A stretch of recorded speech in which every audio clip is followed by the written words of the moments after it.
Okay, hello everyone. I just wanted to say, well, I want to first off introduce myself. My name is Nabeela Syed. I am the state representative-elect for the 51st House District. The 51st District is Palatine, Inverness, a little bit of Northern Hoffman Estates, a little bit of Barrington, and then it goes out into Lake County, so Killdeer, Deer Park, Long Grove, Hawthorne Woods. And I'm very lucky to have been born and raised in the 51st District. I grew up in Palatine. I now reside in Inverness. And we launched our campaign back in October of last year. So October 9th was when we launched. We had understood what we were getting ourselves into, but this was a district, to be frank, that was not drawn for a Democrat to win. That was not drawn for someone who is pro-environment to win. It was drawn to favor my opponent, the Republican incumbent. And we had launched with the hope of engaging and exciting people in our community to come out and vote and running a very strong issues-focused campaign. And we pointed out those issues when it comes to military-style assault weapons being on our streets. People in our community, regardless of their political party, could not understand why there are military-style assault weapons allowed in our streets. People could not understand the attacks on our reproductive health care freedoms that are happening at the national level. And people couldn't understand why the person that currently occupies this seat, why he voted against the Climate and Equitable Jobs Act. They actually knew about that? They knew about that because the Daily Herald covered it too. And it was deeply upsetting for many folks in the community to see that their representative was not looking out for future generations. And I think that was one of the most exciting things about our campaign, is that we got lots of young people involved from the get-go. So we had young students that reached out to me. They formed a Students for Nabeela group. They were local high school students, local college students, and then we were able to offer them paid opportunities through the campaign. And I'm a very young person, and I understand the importance of making sure that young people feel empowered to get involved in politics, because it's not a necessarily easy or friendly thing to be involved in. And I often think about this, especially after the election. I was able to have the privilege to experience my name being on the ballot. But 6 years ago, it did not seem possible that someone like me could run for office. 6 years ago, when Trump was elected, truthfully, I was a high school student. I was a senior in high school. I'm 23 years old now.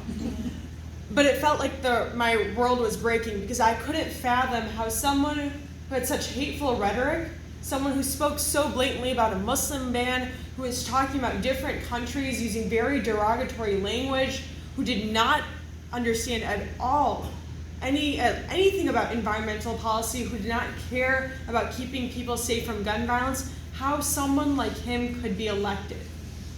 And for a long time after that election, I felt like I didn't belong in this country. And it's very difficult for young people to experience that, growing up, going to high school. It's very difficult to feel like you don't belong in the only place that you've ever called home. And that's what Palatine has been to me. It's been home. But that lit something under my butt, for no better word. But it made me more angry, but it also made me more passionate to create space for younger people in politics, to create space for Muslims, for Indian Americans, for women in politics. Because frankly, we don't have enough representation. And we don't have enough representation of people who have the best interests of their community at heart and who prioritize public service. So then 6 years later, I cried on election day, but for very, very different reasons. And it's because I believe the residents of the 51st District are excited about having different leadership. And that's what we did. We knocked on doors. We had so many folks from Sierra Club come out to knock on doors with us. So thank you for making this victory possible. And thank you for the advocacy you do to pursue better climate policy, environmental policy, and putting it at the forefronts of our minds, of legislators' minds, when we go down to make policy. Because as a new person coming into this, I've been taught during new member orientation to lean on groups and lean on folks that are experts in this, that have been doing the work in their communities. So thank you for doing the work in your communities, and thank you for taking the time to do the advocacy work and the lobbying that it takes to get things done in Springfield.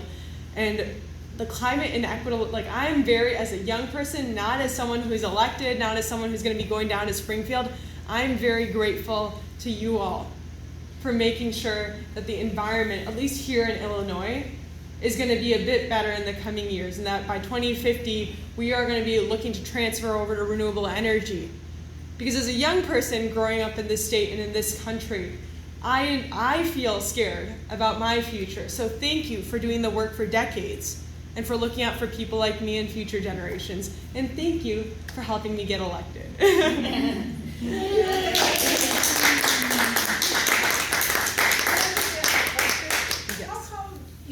How come you didn't try and like work your way up, like, you know, go for trustee and library? You know, why did you set your sights for something like that?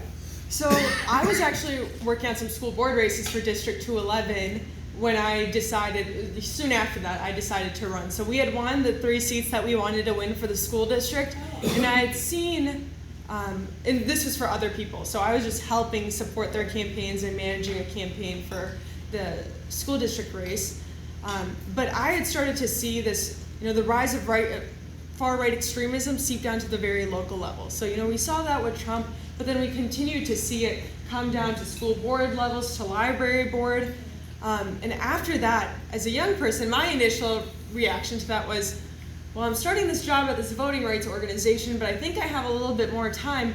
Who can I support to flip the seat? Because we used to have Tom Morrison, and I didn't like Tom Morrison. And then I found out through the redistricting that we had Chris Voss. And I looked at Chris Voss and I was like, I don't really like him either. So my initial reaction was to manage someone else's campaign. But I'd managed the school board races. I went down to Georgia to knock on doors for Ossoff and Warnock in their first runoff election. I'd understood what it takes to flip a district. And like I said, this district was not meant to be flipped. That, you know, they had not planned for this district to go blue. In fact, they were a little surprised that it did. And I remember the governor called me that night to congratulate me. And he was like, you know, we didn't expect this one, Nabeela. And I was like, well, I told you. I told you it was possible. So it was very exciting to get those reactions, but it's a reminder that no one expected it to flip. But we had, like, after I came into this, I was like, you know, I was looking at who was thinking about running and things, and I was looking at what kind of campaign they were running. And my friend, who did high school debate with me, she was a year older, she's like, Nabeela, why don't you run for office? And she was the only person, I will say, for the longest time who ever told me to run for office. But having her support, and then she became the campaign manager completely on a voluntary basis. And we, with a big, amazing team and so many volunteers and so many organizations supporting us, were able to flip the district. But I will say, many people, not many people, but some people initially discouraged me with well-intentioned caution of, you know, Nabeela, you're a little young, maybe you shouldn't waste resources and time doing this. Maybe you should wait your turn. And I completely understand. I was 22 at that time. I'm 23, not much older. But I understand that. I understand, wanting to, wait your turn, take your time. But people said, start off at library board, Nabeela. Start off at the school district level. But then I told them that the issues that I'm most passionate about, I can impact at the state level. So I think it's also important for me to convey that, school districts, library boards, trustees, they shouldn't be viewed as stepping stones. And I think what happens far too often in politics is that we have people going into public service, into elected office, trying to build their way up to something.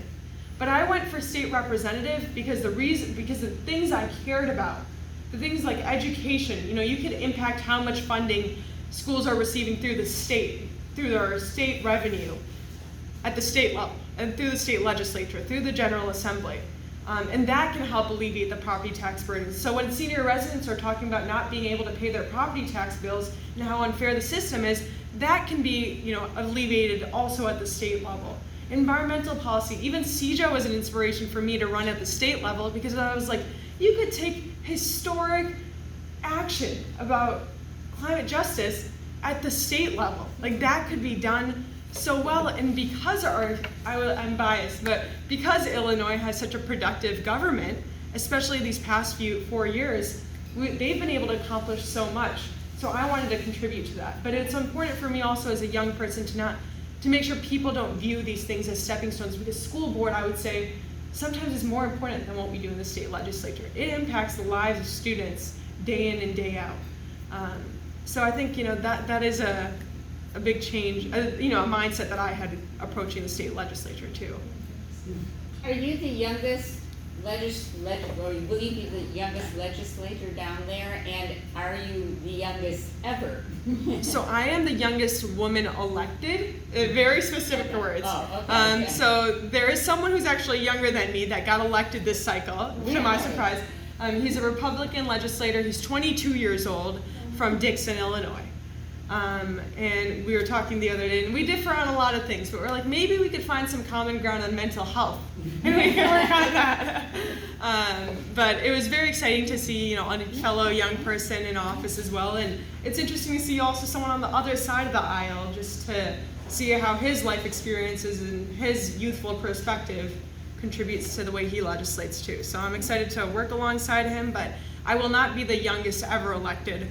I think that would be Brad. His name's Brad, but I would be the youngest woman elected. Well, I mean, the age requirement's 21, and you can be any gender, right? Yes. So we need more people like you. That's what I'm saying. Can't imagine gridlock with that much passion and energy. So Yeah. thank you very much. No, thank you. You made the right choice. What were the biggest, the biggest issue when you were canvassing in the district, or the top two issues that people were concerned about? I would say property taxes always. Property taxes is always a thing that folks, especially in the suburbs, are rightfully concerned about. I don't think the property tax system is fair, but I don't think the problem is necessarily as easy as some folks on the other side make it out to be, because you can't be underfunding schools. I believe education is like the foundation of making sure that we have communities that are free from violence, communities that allow for opportunity, and the solution is a bit more complicated than just cutting funding that school districts receive. But there are very concrete steps that we can take to alleviate the property tax burden. But I think it takes a very strong caucus to get it done, and I'm hopeful that because we have the largest supermajority that Illinois has ever had in its state's history, and I think we have the largest Democratic supermajority in the nation, we will hopefully be able to address some real property tax issues without the fear of sometimes rhetoric. I think rhetoric really gets in the way of substantial reform. And then I think the other two issues that were really big, and I think it's very much specific to this year, is choice, reproductive rights. I would go to doors and there would be folks telling me that they would have never voted for a Democrat if it weren't for feeling like Republicans have gone far too extreme on choice. And then also gun violence, especially with what happened in Highland Park. I think our district is very similar to the demographics of the Highland Park area, and people are very concerned to see. It's unfortunate, that you have to place yourself in those situations to, want to reform the system and understanding how significant of an issue gun violence is. But I think it was a wake-up call for many people in the community, realizing that, it could happen in their backyards. How did you get educated on these issues? I mean, you have to be knowledgeable about funding and money and all that. I mean, who did you get all your advice from? I got my advice from many legislators that I really looked up to. So Representative Mark Walker is one of the ones that comes top of mind. I remember when we first launched, there were many people being like, "Oh, Nabeela, I don't know if you should do it." Mark Walker said, and I quote, he's like, "You would make an interesting candidate." And I took that as a thumbs up, and I was like, okay, if Mark said it, he might know what's going on. And he represents a district somewhat similar to mine. It's just south of our district. He's in the 53rd, and he represents, I don't even know the towns, truthfully, but he represents the suburban district, and he understands what it takes to win a seat in a suburban district too. So he's been a very helpful mentor, and he's one of the smartest people in the General Assembly, or so I'm told. So I've been very much leaning on him for advice and support, but a lot of it was just me learning throughout the process as well. And I did high school debate. So like, and I did congressional high school debate too. And you wouldn't think that it'd be very similar to what we're doing, but it's very interesting to think that like, I think sometimes I came into it a bit more prepared than I even expected because I know how to do research. And I continued doing that in college as well, doing like debate and whatnot. And I know how to do research and analyze different policy issues. And I'm no expert in it by any means. But I think what I learned from new member orientation is that everyone is learning.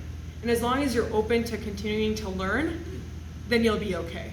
And I think especially coming into it from being a bit younger, like I was recently learning in college, so I haven't stopped, you know, so it's very easy for me to just continue learning and turning towards folks that I trust in the state legislature and leaning on them for advice. Yeah, well, so Nabeela, it's like 3 minutes to 8. Took the words right out of my mouth. But I just have to know very, very quickly. Nabeela phoned me from Saudi Arabia a few weeks ago. And what was it exactly that was going on there? What was your reason for being there? So in Islam, there's 5 pillars of our faith that we follow. One's like charity, one's prayer, and some other ones. And one of them is completing Hajj, which is a pilgrimage. So I didn't go for Hajj. I went for the smaller version, which is Umrah, and it's where the Kaaba is, the big black box, and that everyone in Islam prays towards. We don't pray at it. We don't pray. We don't think that's any resemblance of God or anything, but we just pray towards it, so that there's a sense of unity in the entire world in terms of which direction we pray in.